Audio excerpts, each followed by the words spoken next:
So the coalition has split and then paused it all and considered getting back together. And by the time you're watching this, who knows where they'll be exactly. I'll be joined by somebody who knows a thing or two about the coalition, former Liberal National Party Queensland Premier and Brisbane Lord Mayor Campbell Newman, in a moment. But before we get into giving you all our genius opinions, like the mainstream media do, we always try to go back to the horse's mouth on this show first. So let's listen to what the National Party leader, David Littleproud, actually said when he announced the original separation on Tuesday. Since the devastating defeat and my re-election as leader of the National Party and Sussan Ley, the leader of the Liberal Party, we have set out on a journey of trying to reshape a coalition agreement. Now, I want to make it clear from the start and the outset, we've done that at the pace of Sussan Ley, taking into account and respecting the personal circumstances that she's found herself in. This morning, after the discussions that both Sussan Ley and I have had over the ensuing period, our party room has got to a position where we will not be re-entering a coalition agreement with the Liberal Party after this election. What we have got to a position is that the National Party will sit alone on a principled basis, on the basis of looking forward, not having to look back and to try and actually regain important policy pieces that change the lives of the people we represent.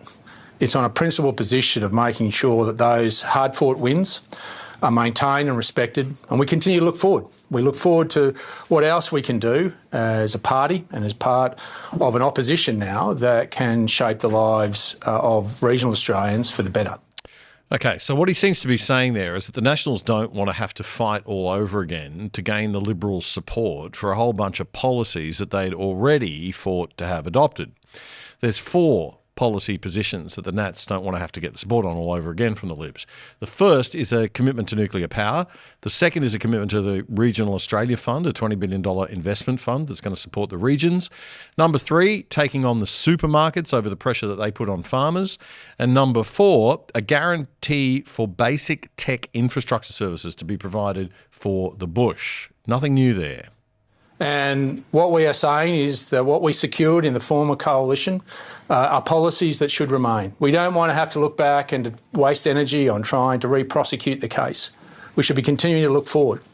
And so I had a respectful conversation with Sussan Ley this morning and sat down, made it very clear that we remain committed to having the door open, respecting the position that Sussan's been put in. That she is a leader that needs to rebuild the Liberal Party. They are going on a journey of rediscovery, and this will provide them the opportunity to do that without the spectre of the National Party imposing their will, but setting clear boundaries and parameters about what's important to us, about what we achieved as a coalition in the last 3 years. David Littleproud there on Tuesday morning explaining why the National Party wanted to leave the coalition. Liberal Party leader Sussan Ley responded by repeating her Modern Australia messaging we spoke about last week.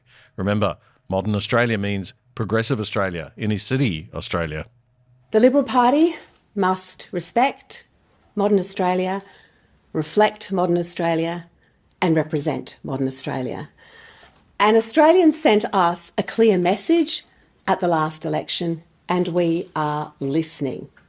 We will take the time to get this right. We'll listen, we'll step up, we'll modernise, and we will rebuild. And it is with that undertaking from my party room and with my conviction and determination to get it right with respect to policies that I had front and centre with my conversations with David. And while I have enormous respect for David and his team, it is disappointing that the National Party has decided today to leave the coalition. But the most important thing I want to say is this. The Nationals' door remains open and our door remains open. And we look forward with optimism to rejoining at some point in the future. Now, lots of commentators this week said the Nationals leaving the coalition was a kind of stunt, a Trump-style negotiation tactic of making a bold, extreme move to shock the other party into action.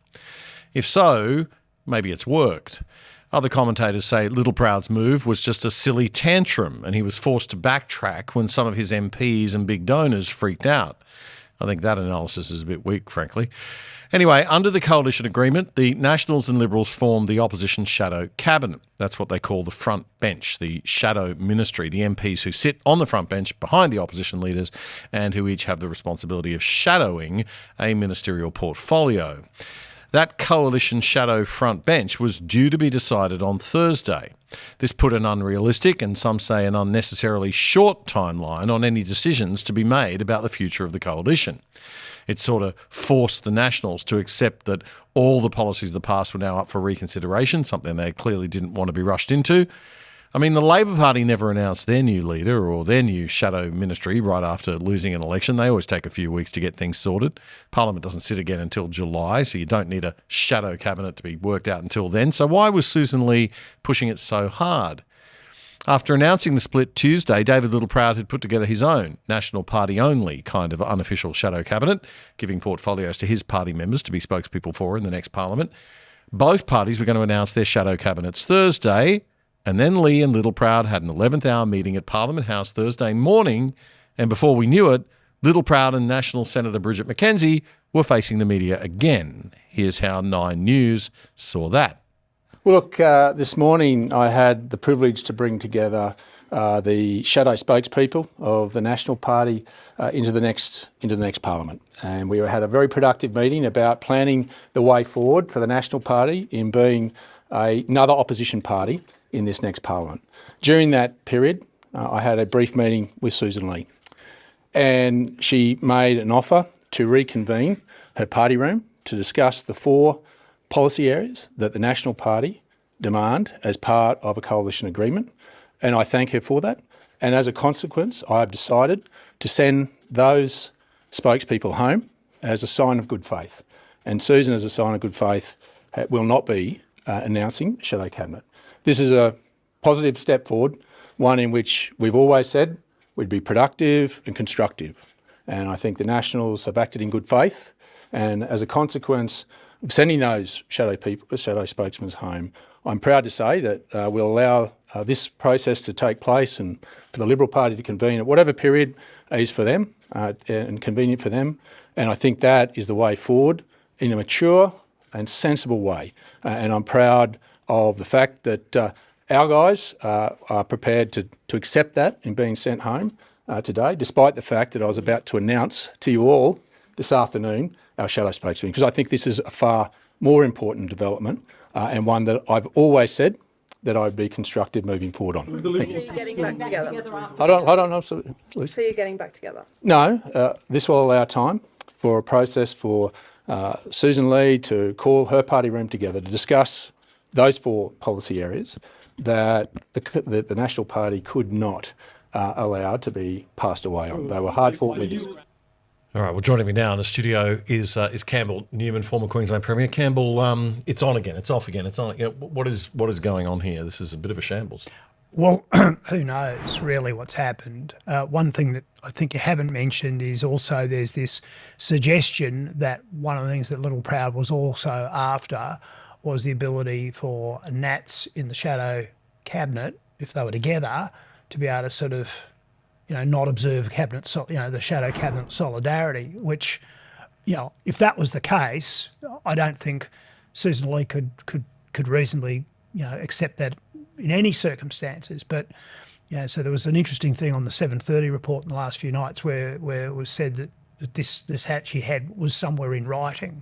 That might have generated this sort of little interview you just played, where some commentators are painting that as a bit of a back down. I just go back to the 4 things.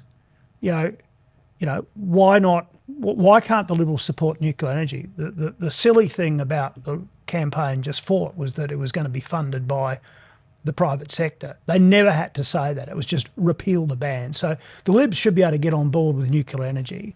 They should be able to get on board with regional mobile phone services. Yes. They should be able to get on board with a regional fund. I mean, as a former Queensland Premier, of course we were trying to do as much as we could to look after regional Queensland. The supermarket thing won. Well, there is a bit of a case that these firms are behaving badly, Coles and Woolies, and so I think it's not the sort of thing I particularly would like to see as going in position, but I don't Coles think... and Woolies one is weird because they're not price gouging on the consumer because they're not making an enormous profit, but they are screwing down the suppliers. Well, they are, and that's part of their job, right? To keep the prices low. Well, they do, and they do things like they do land banking where they keep other players, smaller players, the IGAs, for example, out of this world. Aldi's, they'll sit on the prime sites. Real estate, they do stuff like that, and they've significant market power. So, I mean, I don't think it's something that should be dismissed at all by the Liberal Party. I think it should be well and truly on the table. So I don't know why that Sussan Ley had to say, all policies are null and void and whatever. I mean, that's a provocative unilateral statement in itself if you think about it. Yeah. If you've been in coalition, you've just lost an election, to then say, well, none of that's... Everything's off the table. Everything's off the table. Start again. Just looking at the party totals, if we can pull that up, John, I mean, I think we've got the National Party are only on 3.8% of the vote. I mean, One Nation have got 6.4%, and the LNP and the Liberal Party are on 27.8%. Well, you've got to sort of throw the Liberal National Party in there as well. Yeah, so 27.8 for the total there, and then the Nationals 3.8, and then One Nation 6.4. They are bleeding out the right side. They're bleeding out the right. So and that's more than the left. So why this shift to the left with these leaders? This is why Sussan Ley, again, with the way she's positioning, really worries me. The problem is on the right. It's not on. The problem is that the party has in the election campaign that was just fought. It was not a right-wing conservative push. There are a couple of elements I'd give you that maybe it could be construed that way, but in the main, it was not. It was very muted, and basically it was incoherent. There needs to be. Here are the principles of the Liberal Party and the National Party. Yep. Here this translates into a clear vision. This is what we want to do for Australia. That then translates into a platform and a plan. This is our plan for Australia. And into that plugs a series of announceables and messages, policies that they can announce and programs, initiatives. It's all aligned. Everybody's bought into it. It all plugs together. And when the community start to hear it, or that flyer gets in the letterbox, it actually makes sense. It's not just we'll match this or we will throw money at that. So going back to the comms was terrible. The comms was terrible. Can't be good if the strategy's not there. Exactly, the strategy because it doesn't. It's incoherent. But back to this thing. So what's happened? The fragmentation was to the right. So I'm a member of the Libertarian Party. We actually didn't do nearly as well as we should have, but it went to us. It went to One Nation. It went to Family First. It went to Trumpet of Patriots. Yeah. So 11.7%. They've bled out like that. So. The other side doesn't get more than $1 billion of taxpayers' money to bring you news from a centre-right perspective like the ABC does to bring you news from a left-wing perspective. In fact, we don't get a red cent from the government.